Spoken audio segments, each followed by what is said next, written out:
있으셨나요?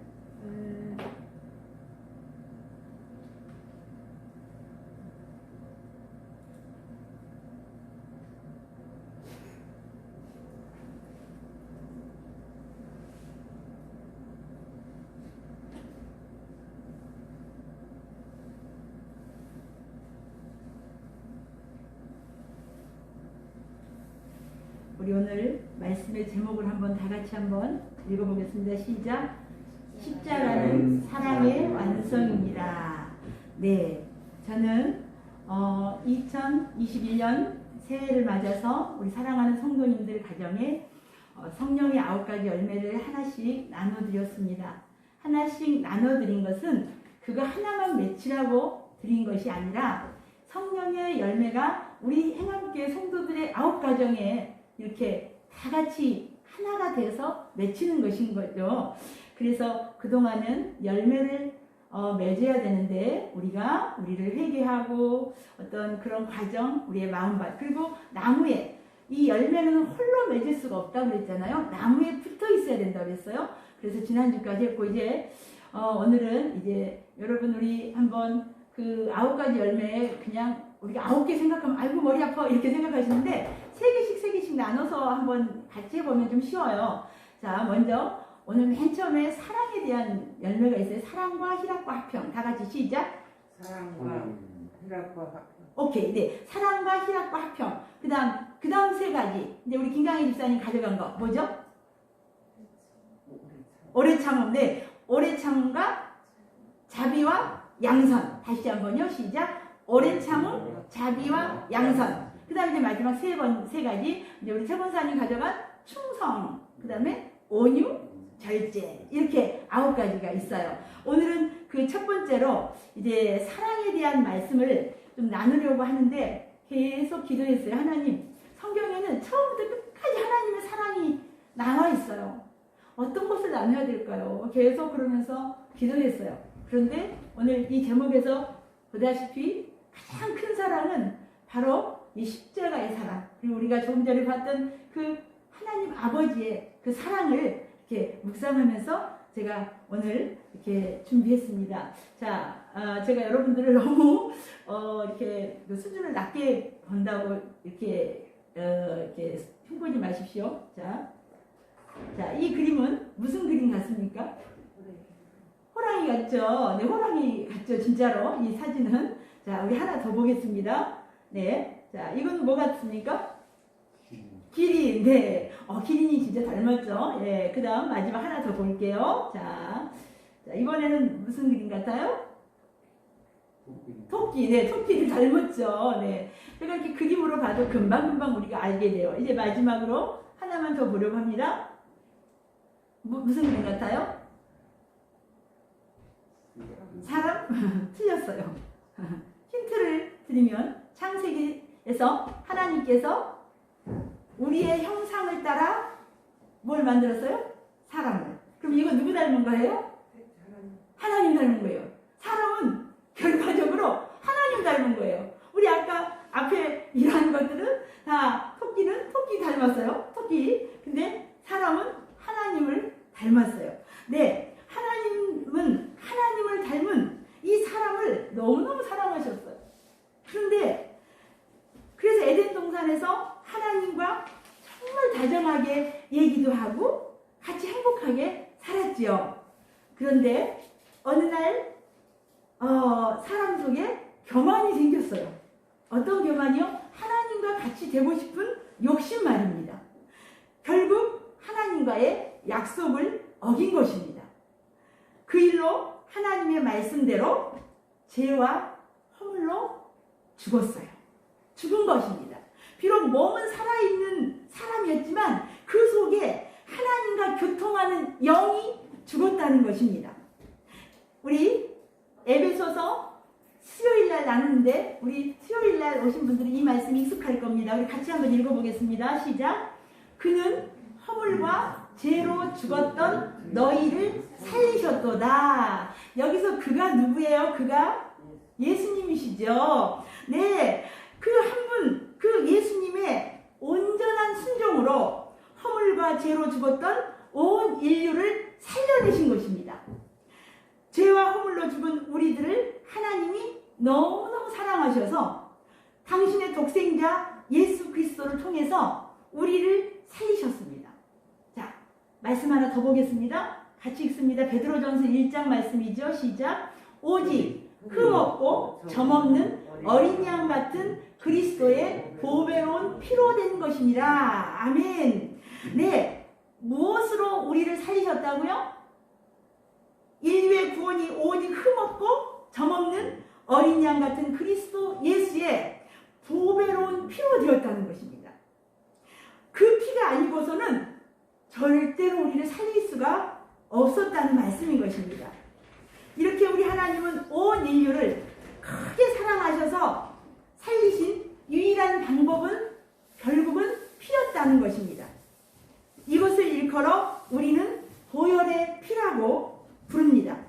예수 그리스도의 사랑의 피에는 놀라운 은혜와 치유가 담겨 있습니다.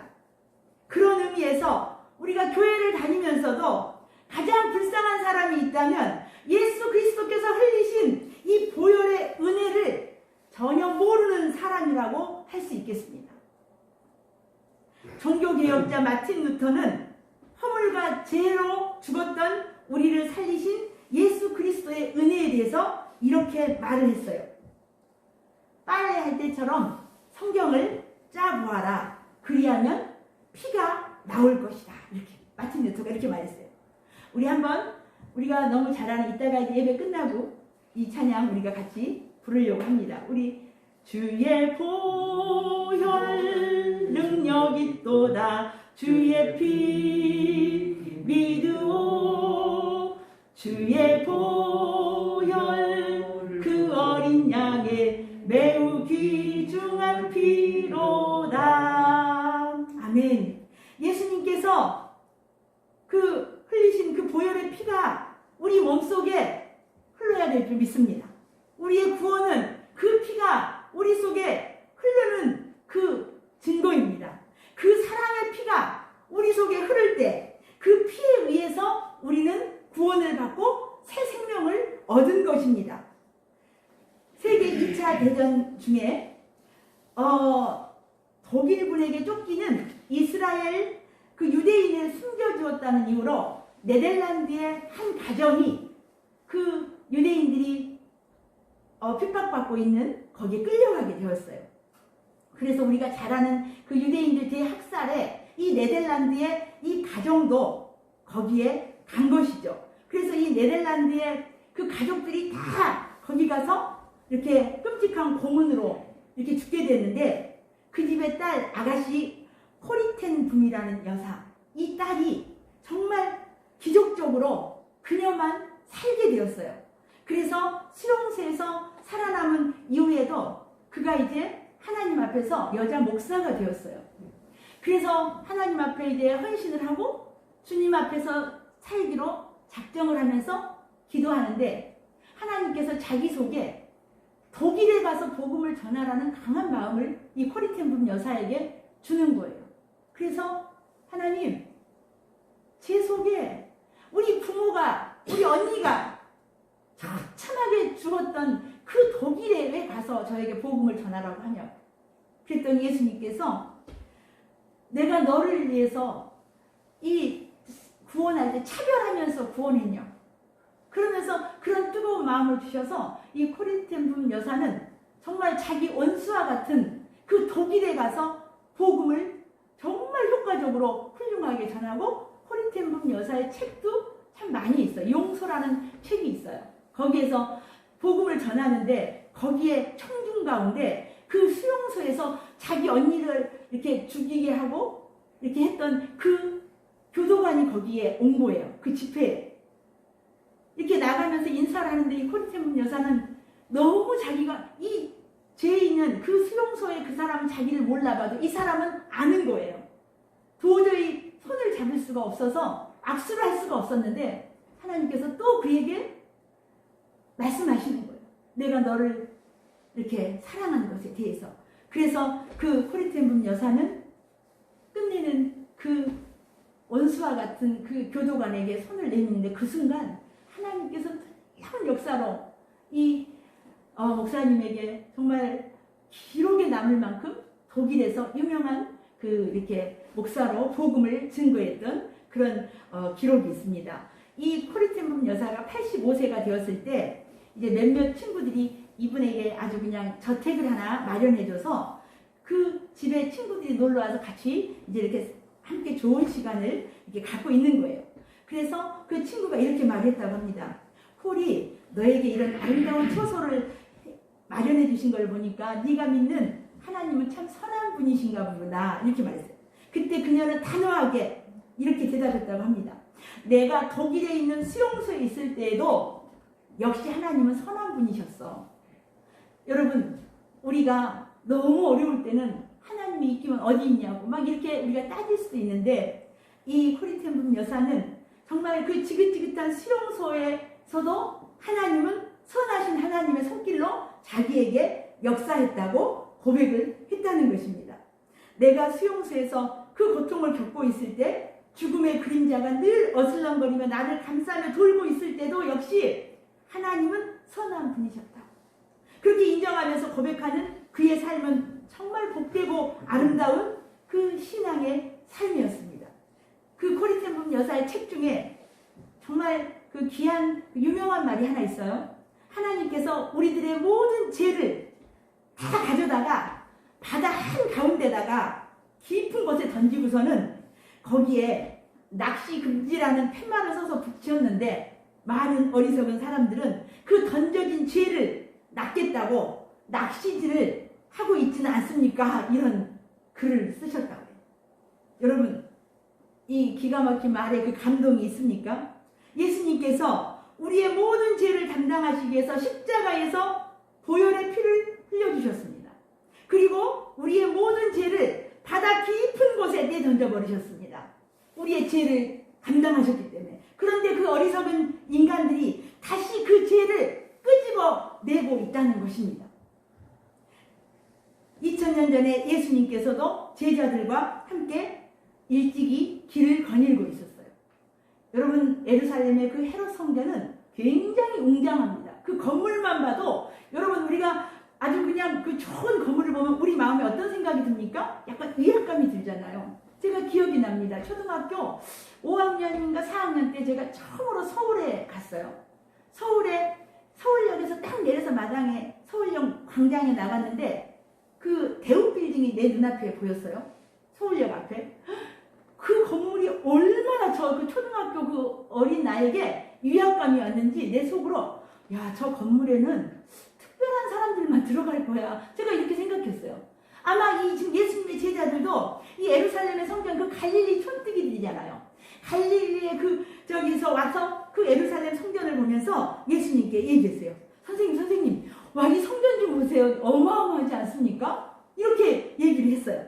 그랬더니 예수님께서 어떻게 얘기를 하시냐면 돌 위에 돌 하나도 남기지 않고 다 무너질 것이라고 예수님께서 이렇게 말씀하셨어요. 이 놀라운 건물을 보시고 예수님께서는 왜 이 말씀을 하셨을까요? 하나님의 성전에 하나님은 계시지 않고 강도만 득실거리고 있었기 때문입니다. 만민이 기도하는 집이어야 하는데 기도는 사라지고 정치적으로 장사치들만 가득했기 때문에 예수님은 이렇게 말씀을 하셨던 것입니다. 당시에 이 건물을 보지 않고는 어디 가서 건물을 보았다고 소리하지 말라는 소리를 들을 정도로 이 건물은 웅장했습니다. 화려한 건물이었음에도 불구하고 그 건물에 하나님은 사라지고 겉모양만 갖추고 있을 때 이 건물의 존재 이유는 없었다는 것입니다. 여러분, 우리가 예수를 믿는데 저 사람도 행함께 드나드니까 예수 믿는 사람이야 이렇게 보겠지요. 우리 속은 모르니까. 그런데 우리 속에 정말 진실로 진리가 살아서 하나님과 매일 교통하고 아버지 막 이렇게 사는 그런 사람이 아니라면 소용이 없는 거라는 거죠. 돌 위에 돌 하나도 남지 않고 무너질 거예요. 자, 교회의 존재 이유는 예수님의 진리의 말씀이 선포되어서 그 안에 그 보혈의 피로 제사함받고 사람들이 살아나는, 생명이 살아나는 그런 사명이 있다고 믿습니다. 주의 보혈의 능력이 있음을 믿으며 그 피로 제 씻음을 받아야 하는 곳이 어디라고요? 이 교회라는 말이에요. 이 교회에서 말씀을 드립니다. 이 몸에는, 여러분들 우리들의 몸에는 예수님으로부터 수혈받은 보혈의 피가 흐르고 있어야 될 줄 믿습니다. 아멘. 자, 하나님은 어느 날 오늘 본문 이사야서를 이제 보겠습니다. 이사야에게 얘기합니다. 내가 지금부터 하는 말을 네가 잘 적도록 해라. 그러면서 하나님께서 BC 700년 전쯤에 이사야에게 얘기했어요. 내가 온 인류를 구원해줄 새로운 방법을 내가 지금부터 말할 테니까 잘 적도록 하라고. 그래서 이 이사야는 하나님의 말씀을 적기 시작한 것입니다. 하나님께서 인류를 구원하시겠다면서 제안하시는 그 방법이 이 이사야가 듣도 보도 못하는 그러한 말씀을 하시는 거예요. 하나님의 방법은 여러분 사람의 생각과 하늘과 땅 차이인 줄 믿습니다. 우리가 간혹 우리의 머리로 생각해서 어떤 행동을 한다 해도 우리는 한 번쯤 체크해야 돼요. 주님, 이거 내가 성전인데 성전의 머리는 예수님인데 주님의 머리에서 나온 생각입니까? 아니면 내 머리에서 나온 생각입니까? 하고 우리가 한 번쯤은 체크해 보셔야 된다는 얘기예요. 그래서 이제 하나님은 놀라운 방법으로 말씀하십니다. 그래서 이사야서 53장 1절에 보면 이런 말씀이 있어요. 같이 읽습니다. 시작. 우리가 전한 것을 누가 믿었느냐? 네, 너무나도 놀라운 방법인지라 아무도 믿지 않을 것 같아서 이 이사야는 우리가 전한 것을 누가 믿었느냐고, 도대체 이거 누가 믿을까? 이런 생각이에요. 그래서 우리가 오늘 본문 속에서 하나님은 이 땅에 우리를 구원할 그 메시아를 보내시는데 어떻게 보내요? 보잘것없는 사람의 몸을 입고 오신다고 말씀하시는 것입니다.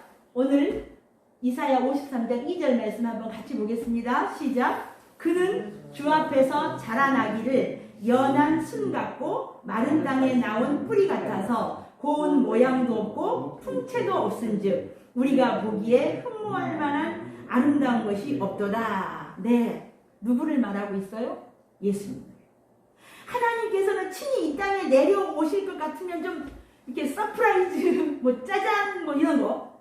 우리 동양에서는 어떻습니까? 하얀 도포 입고 이렇게 수염도 길고 지팡이 하나 들고 어떤 뭐 이런 게 아닐지라도, 근데 하나님께서는 친히 이 땅을 밟으시겠다고 하시는데 보니까 전혀 신적인 요소가 하나도 없다는 거죠. 신적인 요소가 하나도 없고 오시겠다는 거예요. 진짜 사람의 모양으로 오시겠다는 것입니다. 열이디 열은 그 새싹과 같은 갓난아이로 이 땅에 오시겠다고 말씀하고 계십니다. 모습을 보면 고운 모양도 없고 지도자 같은 풍채도 없고 흠모할 만한 매력도 없이 오겠다고 하시는 것입니다. 이사야서는 정말 그렇게 해서 될까? 이런 생각이 들었을지도 몰라요. 그러나 그 후로부터 700년이 지난 뒤에 세월이 흘러서 하나님의 약속이 이루어질 때 예수님은 실제적으로 이사야가 예언을 통한 그대로 오셨습니다. 열이디 열인 어린 갓난아이의 몸으로 허름한 베들레헴 마국간에서 초라하게 태어나셨습니다. 시골 중에서 가장 깡시골인 나사렛에서 30년을 시골뛰기로 사셨습니다. 정말 벌품도 없고 풍채도 없고 흠모할 만한 매력도 없이 사셨던 것입니다. 그러다 보니 30살이 되어서 예수님이 이제 공생애를 시작했을 때 당신이 구세주라고 하는데 어릴 때부터 그 모습을 보았던 그 나사렛 사람들로서는 그게 믿어지지가 않았던 것입니다. 아무튼 예수님의 30년 인생은 정말 보잘것이 없었습니다. 베들레헴, 오늘날로 말하면 우리 행암리 정도로 시골이었다고 이해하셔도 돼요. 베들레헴. 거기다가 어디서 태어났죠? 마국간, 또 말구유, 밥통, 말이 밥 먹는 나사렛, 가난한 목수 집안의 맏아들, 이렇게 예수님은 이렇게 흠모할 만한 아름다운 것이 하나도 없는 배경에서 자라나셨다는 사실입니다. 이사야 선지자를 통해서 이렇게 예언을 했던 것입니다. 두 번째, 예수님은 또 어떤 모습으로 오셨는지 보겠습니다. 두 번째 같이 한번 읽습니다. 시작. 고난의 모습으로 완성하신다. 우리를 구원해 주실 구세주가 오시는데 아까 처음에는 정말 연한 순같이 그냥 여린 그런 모습으로 온다고 하더니 이제 좀 이제 그래도 끝에는 좀 그래도 괜찮아야 되잖아요. 근데 끝에도 고난의 모습으로 오신다는 거예요. 오늘 우리가 읽었지만 다시 한번 보겠습니다. 하나님 말씀이니까 4절 5절 같이 읽습니다. 시작. 그는 실로 우리의 질고를 지고 우리의 슬픔을 당하였거늘 우리는 생각하기를 그는 징벌을 받아 하나님께 맞으며 고난을 당한다 하였노라. 그가 찔림은 우리의 허물 때문이요 그가 상함은 우리의 죄악 때문이라. 그가 징계를 받음으로 우리는 평화를 누리고 그가 채찍에 맞음으로 우리는 나음을 받았도다. 여러분 다음 달 21일이면 이제 사순절이 시작됩니다. 예수님이 그 십자가의 길을 가는 이제 그런 기간이죠. 하나님께서는 이사야에게 구세주에 대한 비전을 보여주시면서 이렇게 글로 남기라고 하셨어요. 그런데 이 이사야가 정말 적으면서 여러분 어떤 생각이 들었을까요? 모든 인류를 구원해 주시겠다고 창세기서부터 약속한 그 메시아가 오겠다고 구체적으로 기록하는데 하나님께서는 이렇게 영광스러운 모습으로도 오시지 않고 볼품없는 모습으로 오시겠다고 하였는데 그렇다고 이제는 완성도 이렇게 고난으로 완성을 하신다는 것입니다. 이사야는 구세주가 오셔서 징벌을 받고 고난을 당할 것이라는 그 말부터 이해할 수가 없었는데 그 당시에는 십자가에 처형이 없었답니다. 이사야가 살 당시에는. 그런데 이제 이사야가 예언을 하는 거죠. 그가 찔려야지만 우리의 허물이 벗겨진다는 거예요. 우리의 거쳐있는. 또 그가 막 상해야만 우리의 죄악이 사함을 받는다는 거예요. 그가 징계를 받음으로 우리의 마음이 평화로워진다는 이사야로서는 도저히 불가능한 이런 말들이었을 것이 분명합니다. 여러분 우리는 지금 신약시대를 살고 있는 우리로서는 예수님의 십자가의 사건을 우리는 이미 이제 보고 전해 들었기 때문에 우리는 그 말씀을 그대로 우리는 믿고 있습니다만 그 당시에는 정말 얼마나 허무맹랑한 아무도 믿을 수 없는 이런 말씀이었는지 모르겠습니다. 그러나 정말 예수님께서 오셔서 찔리고 상하신 몸으로 피를 흘리셨을 때 되어서는 그 일로 인해서 인류의 구원이 이루어졌다는 거죠. 그 십자가를 통해서 세상 죄를 지고 가는 하나님의 어린 양이 무엇인지 그 의미를 제대로 이제 알게 되었다는 것입니다. 아무튼 예수님은 그 십자가, 그 보혈의 피를 통해서 온 인류의 구원 역사를 완성하셨습니다. 그렇게 피를 흘리시며 예수님은 십자가를 묵묵히 받아들이셨던 것입니다. 우리 오늘 마지막으로 7절 말씀 한번 보겠습니다. 시작. 그가 곤욕을 당하여 괴로울 때에도 그의 입을 열지 아니하였으며 마치 도수장으로 흘려가는 어린 양과 털 깎는 자 앞에서 잠잠한 양같이 그의 입을 열지 아니하였도다. 아멘. 그 어떠한 고문과 핍박에도 손가락질과 침뱉음에도 예수님은 그것을 다 감내하면서 받아들이셨던 것입니다. 이사야 선지자를 통해서 주셨던 말씀이 그대로 이루어지는 순간이었습니다. 그렇게 예수님의 십자가를 지셨습니다. 그렇게 하나님은 하나님의 사랑을 이 십자가로 완성하셨습니다. 이제는 이 십자가의 사랑을 받은 우리가 이제 그 사랑을 깨달은 만큼 내가 그 사랑을 아는 만큼 주님을 사랑하는 행동으로 나올 줄 믿습니다. 우리가 그 9가지 열매 중에서 첫 번째 이 사랑의 열매에 대해서 말씀드리면서 저는 오늘 십자가의 사랑을 여러분에게 전했습니다. 그러면서 마지막으로 이 내용은 전도지에 있는 내용인데 성경에 있는 내용을 엮어서 이렇게 편지로 엮은 글이거든요. 제가 한번 여러분들에게 나누겠습니다. 나의 딸, 나의 아들아, 너는 나를 잘 모르겠지만 나는 너의 작은 부분까지도 잘 알고 있단다. 나는 너의 앉고 일어섬을 알며 너의 작은 습관들도 안단다. 심지어 나는 네 머리카락의 숫자까지도 알고 있지. 너의 행동 하나하나가 내게는 정말 사랑스럽구나.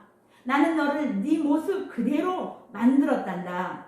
너는 내 품에서 살아 움직이며 존재한단다. 너는 내 아들이기에 내 딸이기에 나는 네가 잉태되기 전부터 너를 알고 있었고 이 세상을 창조했을 때 이미 너를 선택했단다. 나는 내 아들 예수를 사랑한 것처럼 너를 사랑한단다. 예수를 보면 너를 향한 내 사랑이 얼마나 깊은지 알 수 있어. 예수는 나를 그대로 보여준단다. 내가 네 편이라는 것을 알려주기 위해서 예수가 이 세상에 왔고 내가 너의 죄를 기억하지도 않는다는 사실을 말해주려고 왔단다. 내가 너와 다시 예전처럼 가까이 지낼 수 있도록 하기 위해서 예수가 죽었고 그 죽음은 너를 향한 내 사랑의 최고의 표현이다. 내 사랑을 얻기 위해 내가 사랑했던 모든 것을 포기했단다. 나의 선물인 내 아들 예수를 받아들인다면 바로 나를 받아들이는 거야. 이제 다시는 그 어떤 것도 너를 내 사랑에서 떼어놓을 수 없단다. 너를 애타게 기다리는 이 아버지의 집으로 돌아오너라. 네가 돌아오면 난 천국에서 가장 큰 잔치를 베풀 거야. 나는 언제나 네 아버지였고 앞으로도 영원히 너의 아버지란다. 나의 자녀가 되어주겠니? 나는 이렇게 너만을 기다리고 있단다. 우리 하나님이 말씀으로 우리에게 이렇게 말씀하시고 계십니다. 그런 의미에서 십자가는 우리를 향하신 하나님의 사랑의 완성입니다. 우리 온 인류를 향하신 하나님의 사랑을 이보다 더 잘 보여주거나 증명할 수 있는 것이 있다면 여러분 한번 말씀해 보시기 바랍니다. 요한복음 3장 16절 말씀으로 오늘 말씀을 맺겠습니다. 하나님께서는 우리 모두를 이처럼 사랑하사 흠모할 만한 아름다운 것이 하나도 없는 모습으로 독생자를 보내셨으며 우리를 구원하시기 위하여 보혈의 피를 흘리는 고통과 고난의 십자가를 짊어지시기까지 우리를 사랑하셨음을 믿는 자에게 멸망하지 않고 영생을 얻게 하신 줄로 믿습니다. 아멘. 기도하겠습니다. 하나님 아버지, 오늘 부족한 종이 하나님 사랑에 대해서 나누었습니다. 그 사랑은 십자가의 사랑이었고 아버지의 마음을 오늘 나누었습니다. 사랑하는 우리 성도들이 하나님의 사랑을 십자가에서 찾게 하시고 알게 하시옵소서. 그래서 그 아버지의 마음을 이제 알아서 저들이 하나님을 사랑하는 것이 이웃 사랑으로도 연결될 수 있도록 인도해 주시옵소서. 우리 온 성도들이 사랑의 열매를 맺게 하여 주옵소서. 감사드리며 예수님의 이름으로 기도합니다. 아멘. 아멘. 찬송 드리겠습니다. 268장 찬송.